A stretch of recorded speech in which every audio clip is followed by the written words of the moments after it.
Parfois, dire non est nécessaire pour honorer nos propres valeurs et notre intégrité. Dans un monde idéal, le pardon et la rédemption seraient des voies ouvertes pour tout le monde sans exception. Cependant, la réalité nous enseigne que certaines actions et comportements blessent tellement profondément que accorder une deuxième chance pourrait non seulement échouer à réparer les dommages, mais pourrait potentiellement causer plus de souffrance. Ici, nous discuterons des limites du pardon et de l'importance de protéger notre bien-être émotionnel et physique. Nous nous efforçons également de vous apprendre à être vigilants et prudents pour identifier les situations où il est plus sage d'avancer armé des leçons apprises plutôt que de rouvrir la porte à la possibilité de plus de douleur. Bien que nous devrions aspirer à la compassion et à la compréhension, il est également crucial de reconnaître la réalité des actions de quelqu'un et leurs conséquences inhérentes. Ainsi, le stoïcisme nous encourage à regarder au-delà de nos espoirs et désirs pour voir la situation telle qu'elle est réellement. Donner une deuxième chance implique l'espoir et la croyance en la capacité de changement de l'autre. Cependant, les stoïciens nous rappellent que nous devons ancrer nos décisions dans la raison et la réalité objective, pas dans un optimisme infondé. Cela signifie évaluer si les actions passées de quelqu'un reflètent un modèle de comportement peu probable à changer et considérer si accorder une deuxième chance pourrait en fait nous nuire ou perpétuer des cycles négatifs.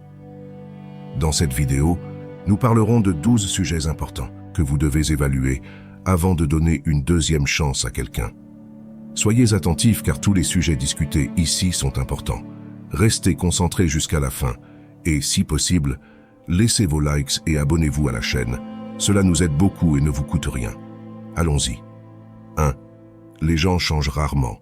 Changer des comportements profondément ancrés ou des traits de caractère nécessite non seulement la reconnaissance et la volonté de changer, mais aussi un effort soutenu et souvent une assistance professionnelle. Ce processus de changement est complexe, difficile et surtout rare. Souvent, les gens retombent dans les mêmes schémas non pas parce qu'ils choisissent consciemment, mais parce que ces schémas sont confortables et familiers, même s'ils sont nocifs pour eux-mêmes ou pour les autres. De plus, le changement nécessite un environnement propice et un système de soutien. Sans ces éléments fondamentaux, même ceux qui ont la plus grande détermination peuvent se retrouver à lutter contre le courant, incapables de faire des progrès significatifs. Cela ne signifie pas que le changement est impossible, mais la probabilité de transformation radicale du caractère ou du comportement, surtout sans motivation intrinsèque et un soutien externe adéquat, est faible. Donner une deuxième chance dans l'espoir de changement peut donc être un pari risqué. En fonction de la gravité des actions ou du comportement de quelqu'un, on pourrait se retrouver à s'exposer involontairement à des risques répétés sans qu'il y ait une probabilité réaliste d'amélioration. Dans les cas de maltraitance, de trahison profonde ou d'autres actions nocives, le désir de voir le changement peut être influencé par les sentiments de la personne qui accorde la deuxième chance plutôt que par des preuves tangibles du changement réel de la personne en question. Reconnaître que les gens changent rarement ne veut pas dire qu'il faut abandonner tout le monde dès qu'il y a le moindre défaut. C'est plutôt une invitation à regarder les choses de manière réaliste et à prendre soin de soi.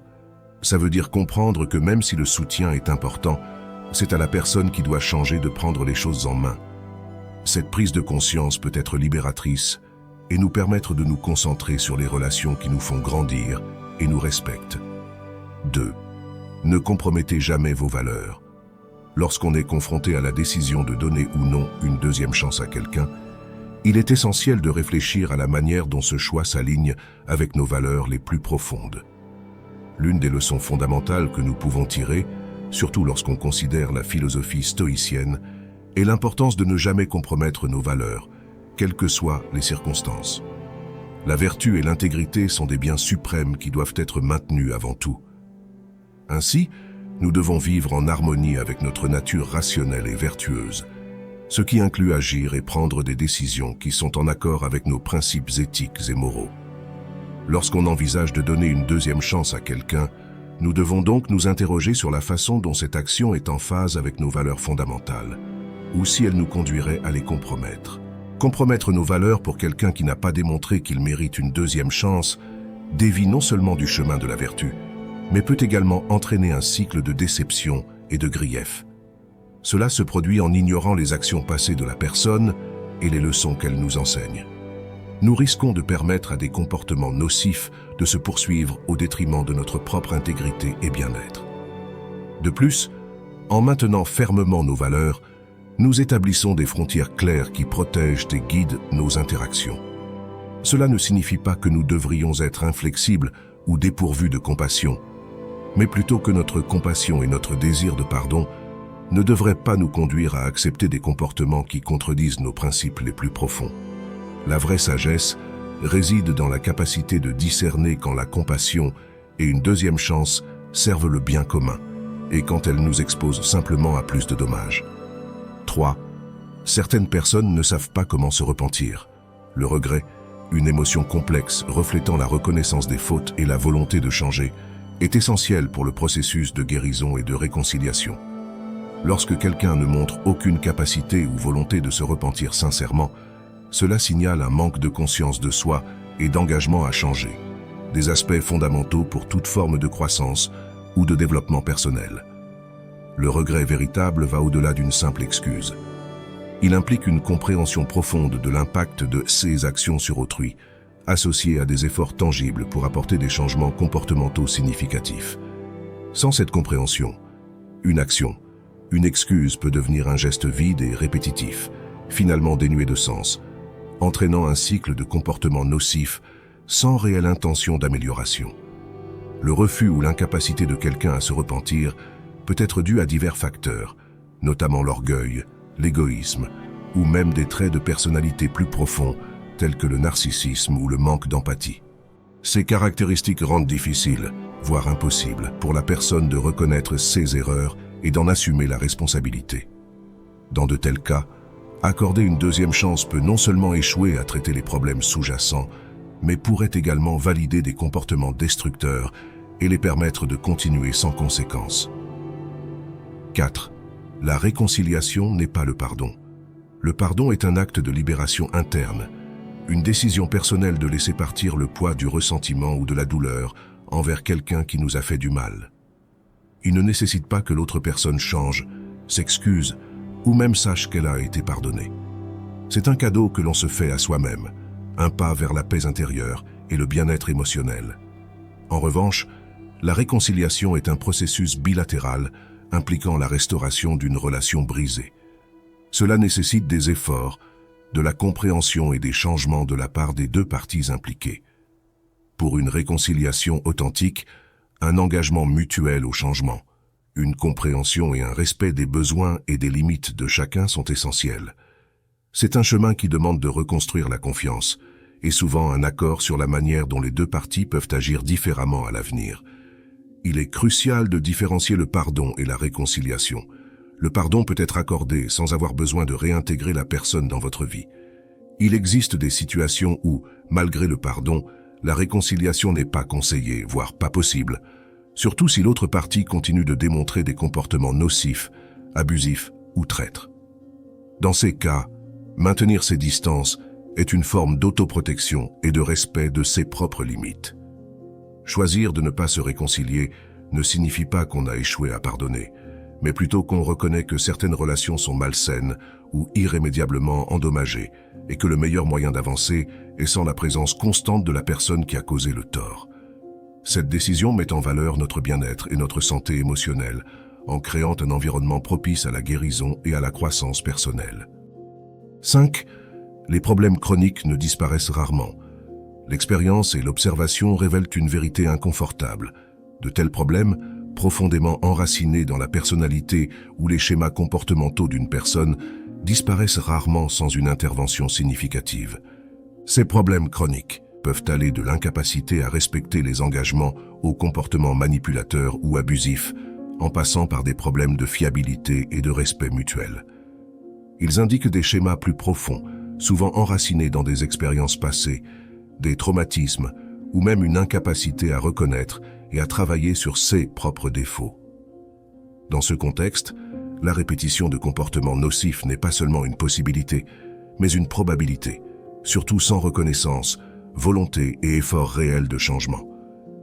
Choisir de ne pas accorder une deuxième chance dans ces circonstances n'est pas un aveu de scepticisme quant à la capacité des gens à changer, mais plutôt une reconnaissance pragmatique que le changement est un processus difficile et souvent lent. Cela nécessite non seulement la prise de conscience et le désir de changer de la part de la personne en question, mais aussi un engagement à agir continuellement pour surmonter ces schémas chroniques. Sans ces éléments cruciaux, la probabilité que les mêmes problèmes réapparaissent dans une relation est élevée, pouvant entraîner plus de douleur et de déception. 6. Dire non chaque fois que nécessaire. Ce principe repose sur la compréhension que, bien que le pardon puisse être une partie vitale de la croissance personnelle et de la guérison, il n'oblige pas à la réconciliation ou au retour d'une personne nuisible dans votre vie. Dire non est donc une reconnaissance que vous valorisez votre paix, votre sécurité émotionnelle et votre bien-être au-dessus du besoin de plaire aux autres, ou de vous conformer aux attentes sociales de donner une deuxième chance. Dire non chaque fois que nécessaire exige une évaluation honnête des situations et des comportements qui ont conduit à la nécessité d'une deuxième chance initiale.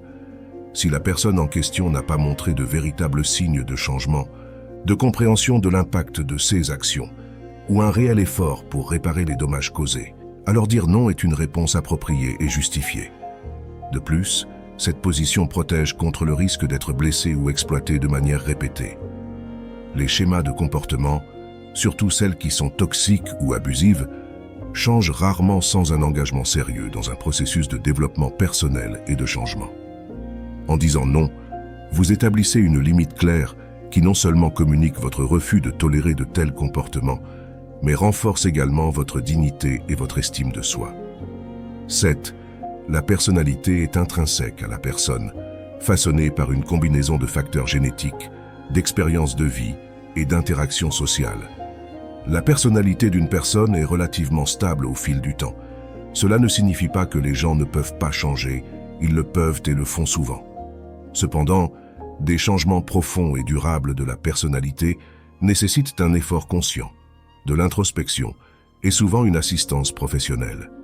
Lorsqu'on évalue si quelqu'un mérite une seconde chance, surtout en cas de transgression ou de comportement nuisible, il est crucial de considérer la nature de la personnalité de cette personne. Si les comportements négatifs sont des expressions de traits de personnalité profondément enracinés tels que des tendances manipulatrices, l'égoïsme ou le manque d'empathie, la probabilité de changement sans un engagement significatif dans le développement personnel est faible. Cette reconnaissance n'est pas une excuse pour le fatalisme ou pour abandonner prématurément les gens. C'est plutôt une invitation à évaluer de manière réaliste la capacité d'une personne à changer et à se protéger contre des attentes irréalistes. S'attendre à ce que quelqu'un change des aspects fondamentaux de sa personnalité sans un véritable effort de sa part peut entraîner des cycles de déception et de douleur. De plus, reconnaître la personnalité comme intrinsèque ne signifie pas nier la capacité d'une personne à croître ou à évoluer. Les gens peuvent et devraient aspirer à s'améliorer. Cependant, ce processus est souvent long, difficile et non linéaire. Dans les contextes où une deuxième chance implique des risques significatifs pour le bien-être émotionnel, physique ou psychologique, comprendre la nature intrinsèque de la personnalité peut être un guide précieux pour prendre des décisions éclairées. 8. Rappelez-vous les leçons du passé. Accorder une deuxième chance sans sérieusement tenir compte des actions passées de quelqu'un peut être un acte d'espoir, mais peut aussi signifier négliger les leçons apprises. Le pardon est une vertu, mais il ne doit pas être confondu avec l'oubli ou l'ignorance volontaire des signes d'avertissement. Il est essentiel d'évaluer si la personne en question a montré un véritable remords, une compréhension des conséquences de ses actions et des efforts tangibles pour changer. Les expériences passées nous enseignent sur les limites, le respect de soi et la valeur de maintenir des relations saines. Lorsque quelqu'un montre à plusieurs reprises un manque de respect pour ses principes, il peut être sage de se protéger plutôt que de faire place à davantage de déception. Cela ne signifie pas fermer la porte au pardon ou à la possibilité de réconciliation à l'avenir, mais reconnaître que la confiance doit être reconstruite avec des actions, pas seulement des promesses. 9. Ne soyez pas esclaves de vos impulsions. Agir de manière impulsive peut nous amener à négliger les signaux d'alarme et les schémas de comportement négatifs précédents, nous mettant ainsi en danger de souffrir à nouveau. Au lieu de céder au désir immédiat de réconciliation ou à la peur de la solitude, il est important de prendre un moment pour réfléchir à pourquoi la relation était nocive dans le passé et si ces problèmes ont été correctement abordés. De plus, il est essentiel de reconnaître que le pardon et la réconciliation sont des processus distincts. Vous pouvez pardonner à quelqu'un et vous libérer du poids du ressentiment sans nécessairement permettre à cette personne de jouer le même rôle dans votre vie. Rester ferme dans votre décision nécessite une compréhension claire de vos limites et de la valeur que vous accordez à votre paix et à votre bien-être. Ainsi, lorsque vous vous posez la question de donner ou non une deuxième chance, il est prudent de prendre du recul et d'évaluer la situation avec lucidité et sérénité. Laissez-vous du temps pour considérer toutes les implications et rappelez-vous que parfois, la décision la plus forte et la plus saine est de choisir de ne pas rouvrir des portes qui ont été fermées pour de bon. Cultivez la force de résister aux impulsions momentanées en faveur de ce qui est sain et bénéfique à long terme est un signe de maturité émotionnelle et de respect de soi. 10. Rien n'est jamais garanti. L'incertitude est une constante dans la vie, et cette vérité s'étend particulièrement aux relations humaines et à l'idée de donner des deuxièmes chances. L'attente que les choses s'améliorent ou qu'une deuxième opportunité garantisse un résultat différent est souvent infondée. Accepter que rien n'est jamais garanti est crucial lorsque vous envisagez de savoir si quelqu'un mérite ou non une nouvelle chance, quelle qu'elle soit. Cette compréhension nous force à affronter la réalité que, quelles que soient les promesses faites ou les espoirs nourris, il n'y a aucune certitude que les schémas de comportement passés ne se répéteront pas. Les gens peuvent promettre de changer et même faire des efforts significatifs dans cette direction. Mais la possibilité de rechuter dans de vieilles habitudes ou des actions nocives demeure. Ceci est une considération particulièrement importante dans les situations où la confiance a été significativement rompue. Reconnaître que rien n'est garanti nous aide à peser les décisions concernant les deuxièmes chances avec plus de prudence et de réalisme. Cela implique d'évaluer non seulement les promesses de changement, mais aussi les risques impliqués et si nous sommes prêts à les accepter.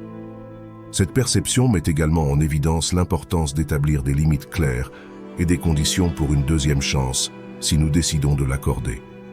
Ceci implique de communiquer des attentes claires et d'établir des conséquences en cas de non-respect de ces attentes. Une telle approche protège non seulement le bien-être émotionnel de celui qui offre la deuxième chance, mais établit également un cadre de responsabilité pour la personne qui la reçoit. 11. Ne laissez pas vos émotions entraver votre raison. Dans un monde idéal, les émotions et la raison coexisteraient harmonieusement, guidant nos décisions vers des résultats équilibrés et justes. Cependant, dans la réalité, les émotions peuvent parfois obscurcir notre jugement rationnel, surtout lorsqu'il s'agit d'accorder des deuxièmes chances à ceux qui ne les méritent pas. Le cœur tend à se souvenir des bons moments, l'espoir persiste dans le changement, et le désir de croire au meilleur des gens peut nous amener à négliger les leçons apprises. Permettre aux émotions de dominer complètement la raison dans ces situations est risqué. Cela peut nous amener à répéter les mêmes erreurs en attendant des résultats différents. La philosophie stoïcienne, avec son accent sur l'automaîtrise et la perception lucide de la réalité, nous enseigne l'importance d'équilibrer émotion et raison. Elle nous encourage à reconnaître nos émotions, mais à ne pas les laisser dicter nos actions sans une réflexion soigneuse sur les conséquences. Lorsqu'il s'agit de décider de donner ou non une deuxième chance, il est crucial de faire une pause et d'évaluer objectivement la situation. Cela veut dire prendre du recul par rapport à nos sentiments envers quelqu'un et examiner leurs actions passées, ainsi que la possibilité d'un réel changement et l'impact que leurs actions pourraient avoir sur notre vie. Déterminer si la personne a réellement montré un engagement envers le changement et si vous êtes prêt à faire face aux mêmes problèmes à nouveau. Cela peut aider à guider une décision plus rationnelle. Établir des limites saines et claires est également un moyen de se protéger. Cela ne signifie pas fermer la porte au pardon ou à la possibilité de réconciliation, mais s'assurer que de telles ouvertures ne compromettent pas votre bien-être émotionnel ou physique. La décision de ne pas donner une deuxième chance dans ce contexte est un acte d'autoprotection et non d'amertume. 12. Vous avez un rôle dans votre propre vie. Cela signifie comprendre que même si nous ne pouvons pas contrôler les actions des autres, nous avons un contrôle total sur la façon dont nous choisissons de répondre à ces actions. Cela inclut la décision d'accorder ou de refuser des deuxièmes chances. La décision de ne pas accorder une deuxième chance à quelqu'un n'est pas simplement une réaction passive au comportement de cette personne, mais un choix actif qui reflète nos valeurs, nos limites et notre respect pour nous-mêmes. En embrassant notre rôle actif, nous reconnaissons également que notre paix intérieure et notre bien-être sont notre responsabilité. Permettre à quelqu'un qui nous a causé du tort à plusieurs reprises de revenir dans notre vie peut être perçu comme une négligence envers le soin que nous devons à nous-mêmes. La sagesse stoïcienne nous enseigne que la sérénité ne vient pas de l'approbation externe ou des circonstances, mais de la maîtrise interne et de la vie selon des principes éthiques. De plus, prendre un rôle actif dans notre vie signifie faire des choix délibérés sur les personnes avec qui nous nous associons et comment ces associations affectent notre parcours personnel. Choisir de nous éloigner de ceux qui ne méritent pas une deuxième chance, c'est aussi choisir la qualité des influences que nous permettons dans notre sphère personnelle. Enfin, ce principe nous encourage à réfléchir à notre croissance personnelle et à la manière dont les adversités et les relations difficiles nous ont façonnés. Au lieu de rester victimes des circonstances ou des actions des autres, nous sommes invités à apprendre de ces expériences pour renforcer notre caractère et prendre des décisions plus alignées avec ce que nous aspirons à être. Merci d'avoir regardé. Pour ceux d'entre vous qui sont arrivés jusqu'ici, je vous félicite. Je vais laisser plusieurs autres vidéos ici que vous pourriez aimer. À bientôt sur Chemin Stoïcien.